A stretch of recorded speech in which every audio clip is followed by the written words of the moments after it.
Si on veut tirer le bilan de cette rencontre de cette année, de cette 5e rencontre, ben on est très enfin moi personnellement je trouve que ça s'est très bien passé. Je suis très heureux de leur déroulement. On a eu des discussions intéressantes, d'autres qui l'étaient moins toujours. Il y a eu des gens qui ont parlé de leurs expériences, qui en ont plutôt bien parlé.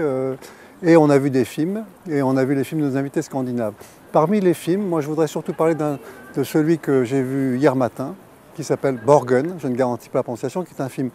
produit par la télévision publique danoise, un film politique qui parle du gouvernement, de la lutte pour le pouvoir, des élections, des partis politiques et des histoires que vivent les gens qui font de la politique, qui sont des histoires humaines. C'est une série, c'est un feuilleton très remarquable qui a enthousiasmé les gens qui l'ont vu, qui a été suivi d'un assez long exposé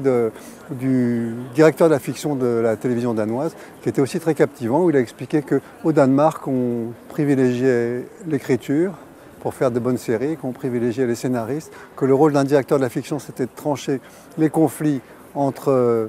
les gens en faveur du scénariste, quand il y en avait, parce que c'était l'auteur, surtout de l'auteur principal, mais que c'est beaucoup de travail, qu'il y avait beaucoup de développement. Ils ont travaillé 3 ans, ils ont pris beaucoup de consultants pour faire cette série. Enfin, c'était pour nous tous un exemple assez stimulant. Ce qui me frappe dans la situation actuelle, c'est qu'elle rappelle un peu ce qui s'est passé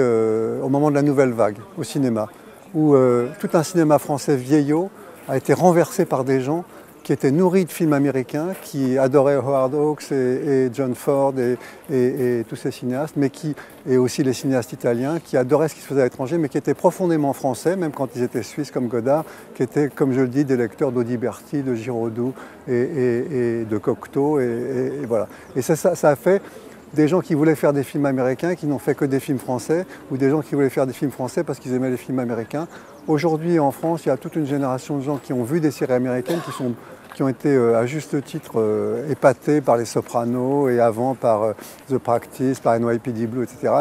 ou The West Wing, et qui vont faire des séries françaises formidables parce qu'ils acceptent d'être eux-mêmes, quoi, je veux dire, tout en étant ambitieux. Voilà, je crois que merci.